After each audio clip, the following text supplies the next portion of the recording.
कसाई है। विचारधारा का फर्क है, वो भी तो सनातन के रक्षक हैं। स्वामी श्री अवमुक्तेश्वरानंद जी की आक्रामकता सीएम योगी के ऊपर बढ़ती ही जा रही है। ऐसा लग रहा है जैसे उन्होंने सीएम के खिलाफ एक नया फ्रंट खोल दिया। यही चीज अखिलेश यादव जी करें तो कोई बात समझ में भी आती है, लेकिन एक साधु का पॉलिटिक्स में इस तरह से एक्टिव होना कितना सही है।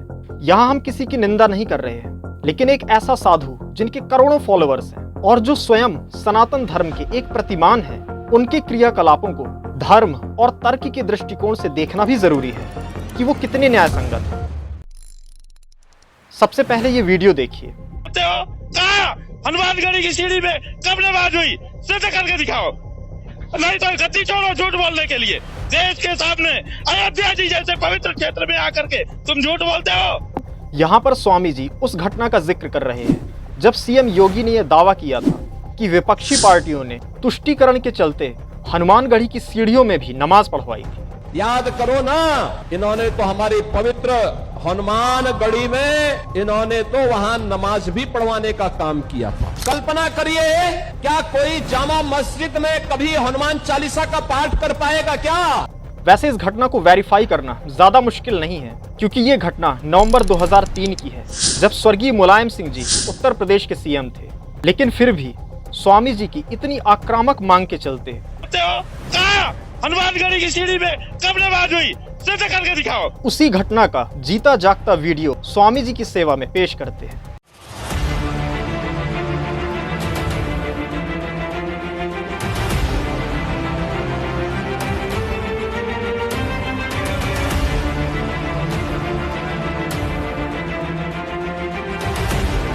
अब कृपा करके इस वीडियो को स्वामी जी तक शेयर कर दीजिए ताकि उन्हें प्रमाण मिल जाए और अपनी गद्दी किसको छोड़नी चाहिए इसका फैसला वो खुद कर पाए। ये दूसरा वीडियो देखिए जहां स्वामी जी ने एक पत्रकार पर इतना भयंकर क्रोध किया कि ऐसा लगा जैसे महर्षि दुर्वासा वापस आ गए।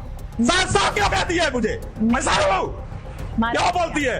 आप महाराज हैं। महाराज है तो महाराज बोलो जी। इसी तरह के क्रोध के लिए भगवान श्री कृष्ण ने भगवद गीता में कहा है, क्रोधात् भवति सम्मोहः, सम्मोहात् स्मृति विभ्रमः, स्मृति भ्रंशात् बुद्धिनाशो, बुद्धिनाशात् प्रणश्यति। अर्थात क्रोध से मोह उत्पन्न होता है, मोह से स्मृति भ्रमित हो जाती है, स्मृति भ्रमित हो जाने से बुद्धि का नाश हो जाता है, जिससे मनुष्य का पतन हो जाता है। स्वामी जी इतने ज्ञानी हैं, हमें उम्मीद है कि उन्होंने भी इस श्लोक को पढ़ा होगा और इसका अर्थ भी जानते होंगे। अब प्रश्न ये उठता है कि क्या एक सन्यासी का पॉलिटिक्स में इतना एक्टिव होना सही है? तो हमें इसका उत्तर मिलता है ब्रह्मर्षि विश्वामित्र जी के जीवन को देखकर। सन्यासी होने के बाद भी समय समय पर जन कल्याण के लिए उन्होंने पॉलिटिक्स में भी अपनी भूमिका निभाई। चाहे राजा हरिश्चंद्र की परीक्षा हो या राम अवतार में ताड़का वध, अहिल्या उद्धार और भगवान राम और माँ सीता का विवाह, ये सब उस समय के एक्टिव पॉलिटिक्स का ही भाग था। लेकिन ध्यान देने योग्य बात यह है कि विश्वामित्र जी की ये सभी राजनीतिक गतिविधियां अपने निहित स्वार्थों से प्रेरित नहीं थी, बल्कि मात्र जन कल्याण से प्रेरित थी। अब ये प्रश्न मैं आप पर छोड़ता हूं कि स्वामी श्री अवमुक्तेश्वरानंद जी की ये सभी राजनीतिक गतिविधियां निहित स्वार्थ से प्रेरित हैं या जन कल्याण से।